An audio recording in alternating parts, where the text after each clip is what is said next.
King Von's music and Jay-Z's music, they're both amazing rappers. Like, say what you want about what Von did in the streets, but when he got on the mic and he started rapping, he was amazing. He told amazing stories, vivid, deep storytelling, which you could definitely say the same thing about Jay-Z. And they would build a picture. There's old Jay-Z songs and there's King Von songs. You put on the headphones, you shut your eyes, and you listen to that description of roaches on the walls, you know what I'm saying? People, I don't know, people fighting outside the front door in Marcy or whatever. And he paints a picture and you, look, I haven't been there. I can't say I know what it's like, but I would listen to Jay-Z songs and King Von songs and it gives me a window, like an insight into this lifestyle that these guys are living. And it's those stories, those pieces of art that they've made, which is a talent, a skill. Like Von was a talented artist.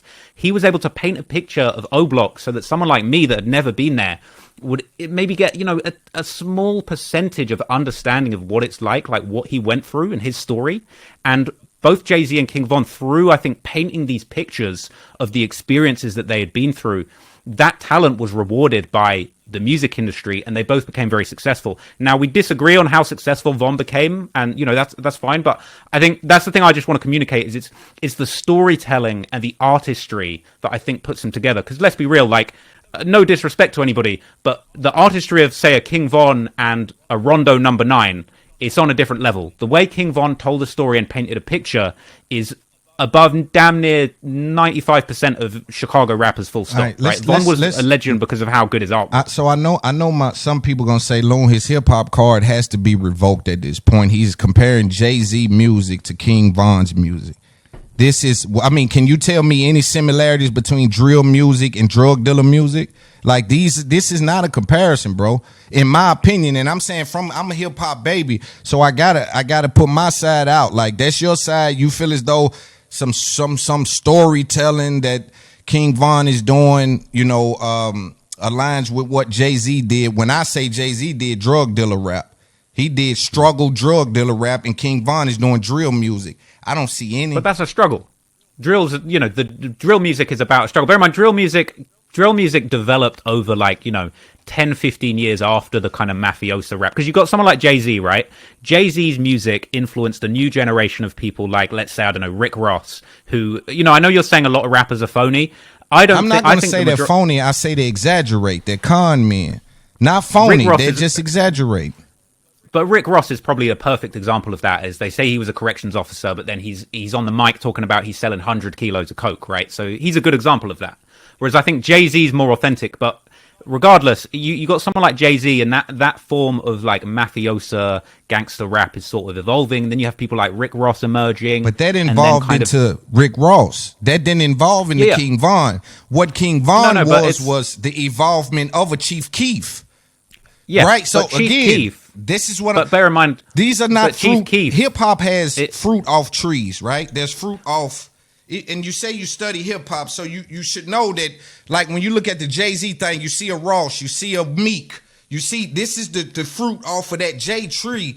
What King Von landed had nothing to do with that, with the drug dealer mafioso style rapping shit.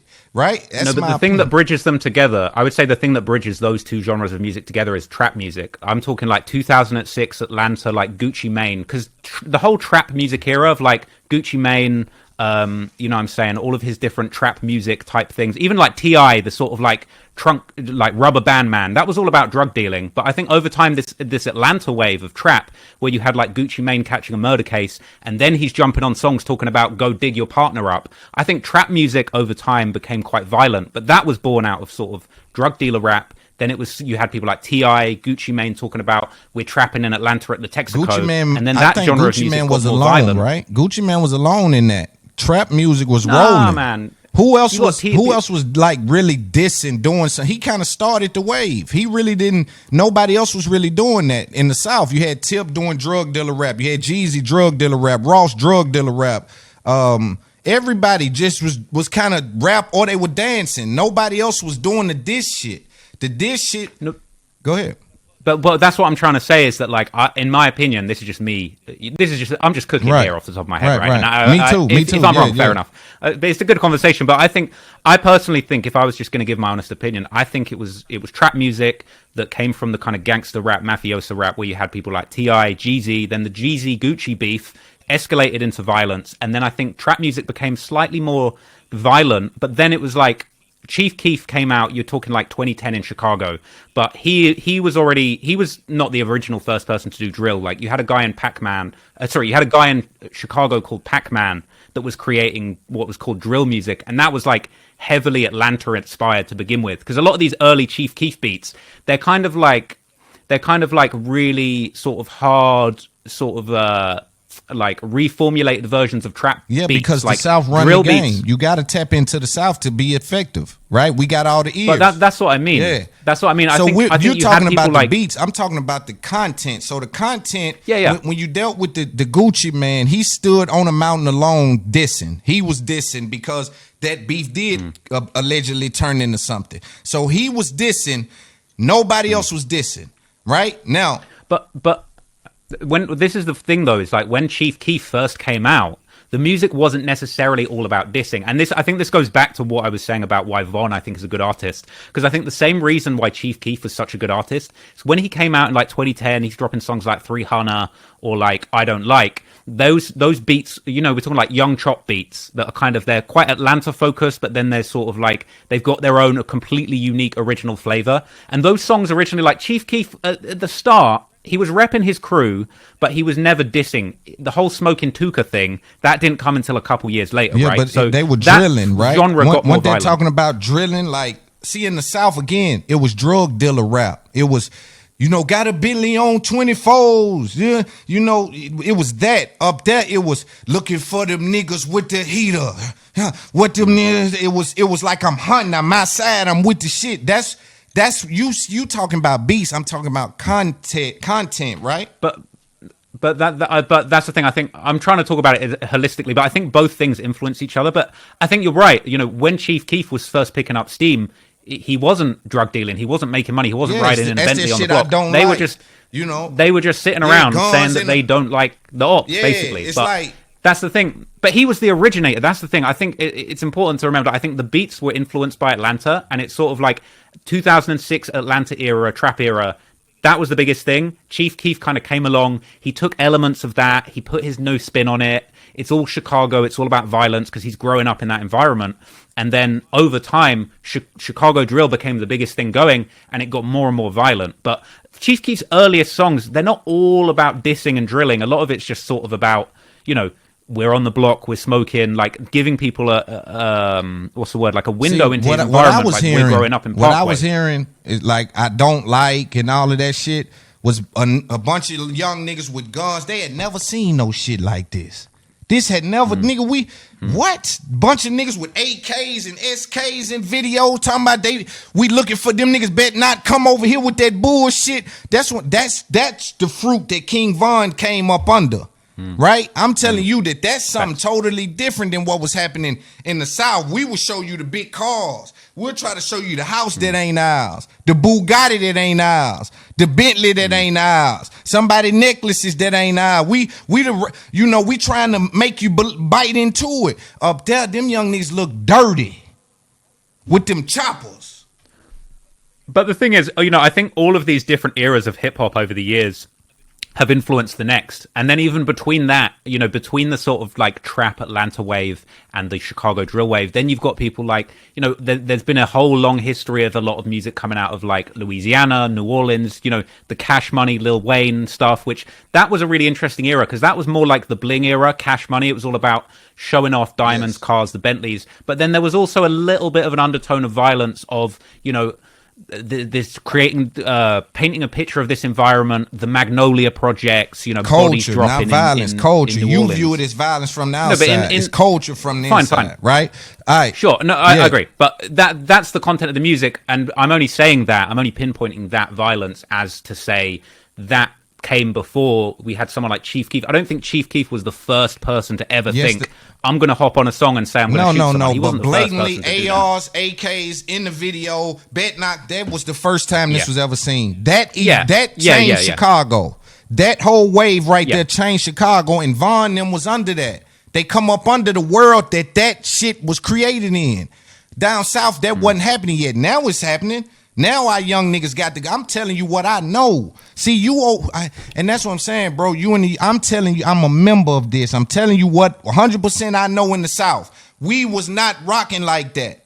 When them young niggas done that, it turned our young niggas up.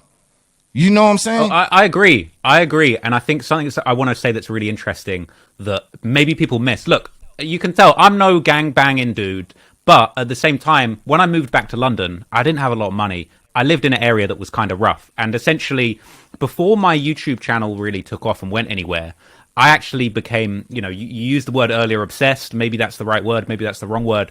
But I was living in a hood, let's say, right? I was living in a block that was affiliated with a very well-known group of drill rappers in London called 410, right? I was living in their area and beginning to learn about all the music and the stuff that was going on in the area. Like, these guys have a music video that they filmed, like, in the building that I lived in, right? So I was sort of living in London and experiencing, and bear in mind, all of the London UK drill originally, it was heavily influenced by Chicago drill. So bear in mind, we don't have guns as much in the UK, but we've got guys with music videos where they're holding knives and machetes at the camera. It's the whole gang in balaclavas putting all of that stuff into their music. And there were a lot of murders in the area that I was living in. And, I would go and sort of see the crime scene and then go and hear about the song that was talking about the murder that had happened in my area in London. But a lot of that stuff was influenced by Chicago. And what I'm trying to say is that I actually agree with what you're saying. I'm not saying I was involved, but when I moved back to London, I was living in an area where this kind of drill music wave was taking influence. And that was something that, to me, that was like, it was very interesting. It really made me reflect on the influence of Chicago drill, because if you don't know too much about the UK drill scene, it's so heavily influenced by Chicago. And you've got a lot of these young guys in the UK and London running around with knives, trying to do the Chicago thing. They want to get known for killing their ops and rapping about it. Well, at least for over here, again, see, I have respect for culture, so I can't say why they doing it. But over here, I know that it's a fight to get out this shit. So if they think that I get turned up, if I'm a real one, if that's what get me turned up, is that I stick by what I say, then they gonna do that. Hello everyone, it's Big Loon here. Want to talk to you about It's Up There podcast. We're the home of the biggest conversations in the culture, and we've had some incredible guests on the show, including Lil Baby, Moneybag Yo, Wallow from $1 Million Worth of Game, and many more. But we're not just a podcast, we're a movement, and we want you to be a part of it. So I'm encouraging you to go and check out our Patreon page. When you become a patron, you get access to our episodes early, ad-free, with exclusive content you will not find anywhere else. Plus, we do go live only on Patreon, so you get a chance to interact with us in real time and be the first to know about our new products, live shows, and exclusive merchandise.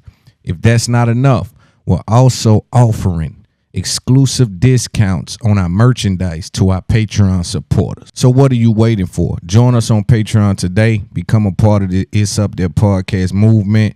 Head over to our page now and sign up. Thank you for your support. I see you on the next episode.